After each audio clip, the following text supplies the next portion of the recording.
Ya, Yeremia pasal yang ke-29 ayatnya yang ke-11. Kalau sudah dapat, kita baca bersama-sama ya. Saya undang kita semua bangkit berdiri untuk menghormati firman Tuhan. Kita berdiri, kita akan baca bersama-sama Yeremia 29 ayatnya yang ke-11. Dalam nama Yesus, 1, 2, 3. Sebab aku ini mengetahui rancangan-rancangan apa yang ada padaku mengenai kamu.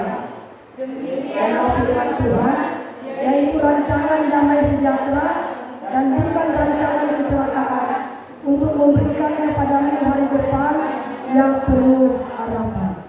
Ya, puji Tuhan. Saudara, firman Tuhan di sini berkata seperti ini. Sebab aku ini mengetahui rancangan-rancangan apa yang ada padaku mengenai kamu. Demikianlah firman Tuhan, yaitu rancangan damai sejahtera, bukan rancangan kecelakaan, untuk memberikan kepadamu hari depan yang penuh pengharapan. Haleluya. Saudara, kita percaya bahwa ketika Tuhan mengizinkan saudara dan saya hadir di dunia ini atau dilahirkan di dunia ini, tidak ada satupun manusia yang diciptakan oleh Tuhan kalau Tuhan tidak punya tujuan untuk orang tersebut. Amin. Yang pasti saudara, setiap manusia itu Tuhan telah merancangkan ya, sesuatu hal yang baik di dalam hidup kita. Karena ini adalah merupakan janji Tuhan. Dia katakan, aku telah merancangkan kepada kita bukan rancangan kecelakaan, tapi rancangan damai sejahtera menuju hari depan yang penuh pengharapan. Saudara, terkadang kita sebagai manusia, kita tidak tahu sebenarnya apa tujuan Tuhan menciptakan hidup kita. Kita nggak tahu, kita masih meraba-raba ya. Tetapi saya mau kasih tahu saudara, ketika Tuhan merancangkan sesuatu hal yang baik dalam hidup kita, memang ada begitu banyak liku-liku yang harus kita hadapi ya. Saya kasih contoh Yusuf. Kenapa saudara Yusuf ini kok dia bisa diizinkan oleh Tuhan dijual oleh kakak-kakaknya ke orang Ismail, dijual oleh orang Ismail ke Mesir, dan Yusuf ini dijadikan sebagai seorang budak. Saudara, ketika Yusuf ini berada di Mesir dijadikan sebagai seorang budak, tidak pernah terlintas dalam pikiran Yusuf kalau dia itu bisa diangkat menjadi Perdana Menteri. Mana bisa orang budak kok bisa jadi menteri? Kenapa saudara? Kenapa Tuhan itu bisa mengizinkan proses demi proses terjadi dalam hidup Yusuf? Kenapa? Tuhan membawa Yusuf ke Mesir karena satu saat nanti ketika terjadi kelaparan di negeri Yusuf, maka Yusuflah yang akan menyelamatkan keluarganya ketika dia berada di Mesir. Dia kan sudah Perdana Menteri, ya kan? Ketika terjadi kelaparan besar-besaran saudara, ya, Yusuflah yang menyelamatkan keluarganya dari kelaparan. Tetapi tantangan itu bukan gampang yang dihadapi. Dia dibuang ke sumur. DP kakak-kakak nggak puas, dijual lagi ke orang Ismail. Nggak puas lagi, dijual ke orang Mesir. Setelah sampai di Mesir, apakah dia akan hidup enak? Enggak. Dia dijadikan cuma sebagai seorang budak. Ya. Sebagai seorang budak tidak pernah terlintas dalam pikiran Yusuf kalau dia itu bisa menjadi Perdana Menteri. Tetapi itulah saudara, ketika dia mau taat dan setia kepada proses Tuhan, dia tahu saudara bahwa Tuhan punya tujuan, Tuhan punya rancangan, Tuhan punya maksud. Ketika dia dijual dan berada di Mesir, dijadikan sebagai seorang budak. Haleluya. Saudara, satu ketika ada seorang pelaut, kapalnya tenggelam. Satu-satunya yang selamat cuma satu orang, itulah salah seorang pelaut.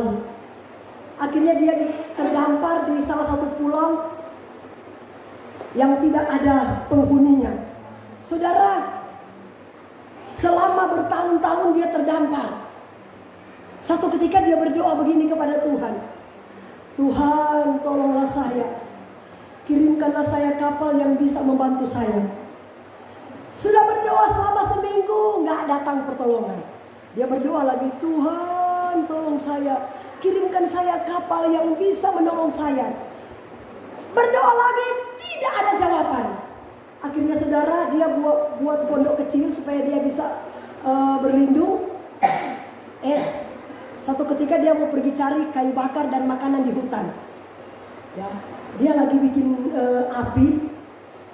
Nah, pada waktu saudara dia pergi ke hutan, dia matikan apinya. Nah, akhirnya dia pergi berangkat ke hutan pergi cari makanan. Saudara, waktu itu dia berkata begini, di sini tidak ada makanan, tapi saya percaya kalau monyet makan tidak mati, berarti saya juga tidak mati kalau saya makan makanan monyet. Ya. Akhirnya saudara, setiap kali dia lihat monyet makan, dia petik, dia makan. Tapi dia sehat, tidak mati. Ya.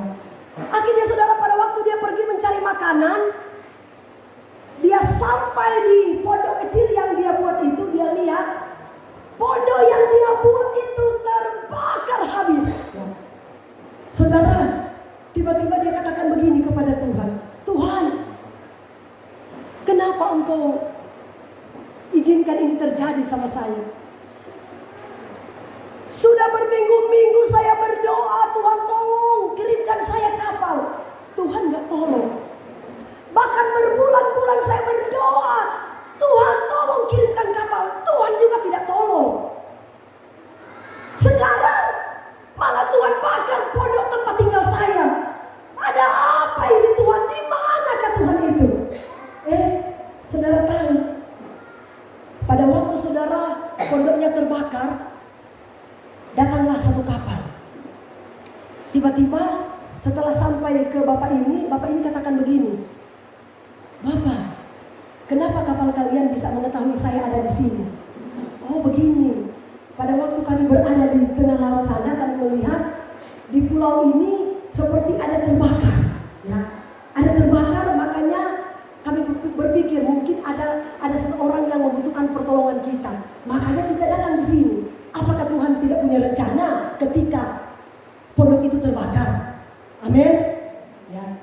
Jadi saudara, Tuhan punya rancangan, Tuhan punya maksud, Tuhan punya tujuan di dalam setiap masalah kejadian. Apapun yang terjadi dalam hidup kita, jangan dulu menyalahkan Tuhan. Amin. Kalau pondok itu tidak terbakar, bagaimana tuh kapal bisa tahu di situ ada orang, di situ ada penghuni? Justru karena pondoknya terbakar, saudara, jadikan api melambung tinggi ke atas. Mereka lihat, wah, seperti ada orang di sana. Makanya datanglah kapal itu untuk menolong dia. Amin. Demikian juga hidup kita, saudara. Memang ada begitu banyak proses yang Tuhan akan izinkan terjadi bagi hidup kita sebagai anak-anak Tuhan. Tetapi ingat saudara, ya, di balik setiap kejadian Tuhan punya rencana. Karena dia katakan begini, aku telah merancangkan kepadamu bukan rancangan kecelakaan, tapi rancangan masa depan menuju hari penuh harapan. Amin. Haleluya. Tuhan berkati kita semua.